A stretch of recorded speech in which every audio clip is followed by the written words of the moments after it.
Hey there, friends. Thanks for checking in. Have you noticed we have seen very little from SCCY Firearms? We used to see online ads. We'd see their ads in magazines. We would see them quite a bit. They had a somewhat large presence, even though they made very small subcompact 9mm handguns. The CPX-1 all the way to the CPX-4. They had the DVG-1, which was their first striker fire handgun, and they were budget priced. Most of them you could get for right around $200, sometimes even a little less.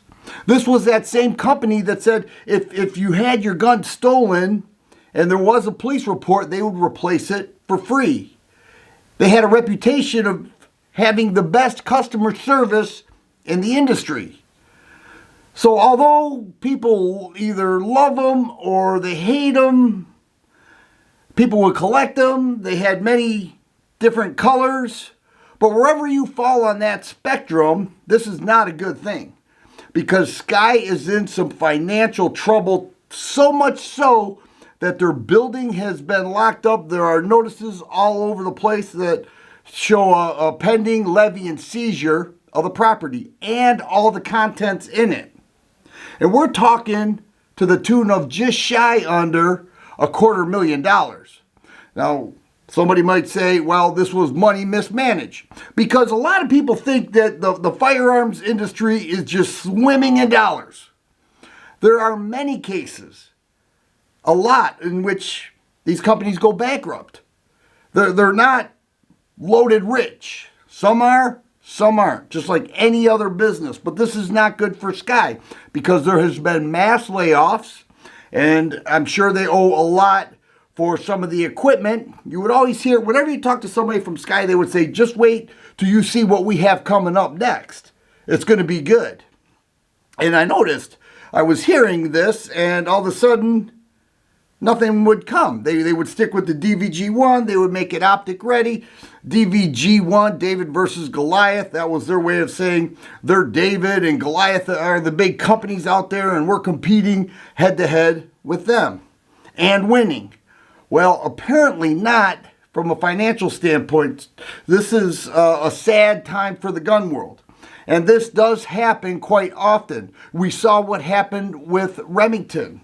And people will say, well, Remington deserved it because of this or that or whatever. There are people that make guns for a living, and these people no longer have jobs. So it's not a good thing at all.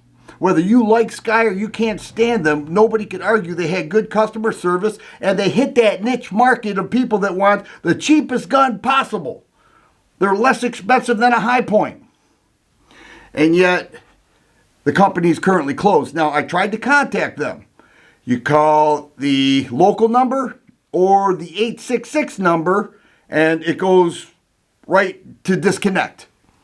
And so SCCY they're in trouble. And I don't know if they have a plan to make good on it and continue production. I hope so, but apparently half their workforce is gone and seeking other employment or on unemployment, whatever the case.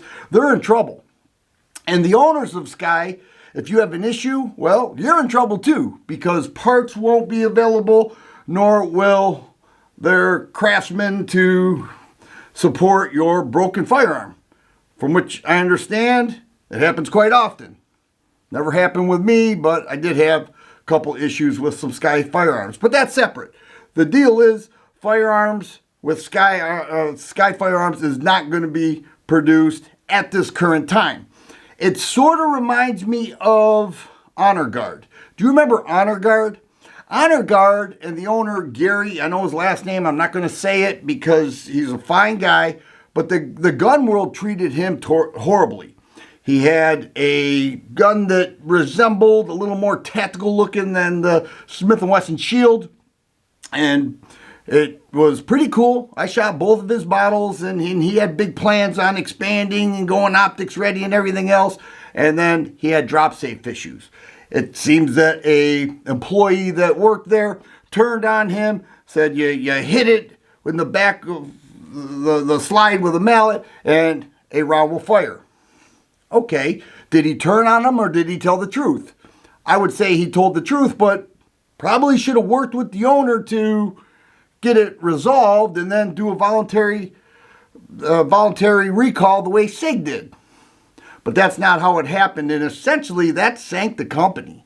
It was really, this guy put his heart and soul into this, began making these firearms out of his garage or his basement, and then wanted to really become a thing and increase his presence in the industry, and it outright failed.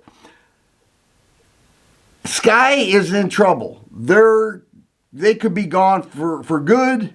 They could be rebranded and bought by somebody else. We don't know the future of that right now. If you're a fan of SCCY, if you have many of their firearms, you could try to contact them, but I don't think you'll get very far.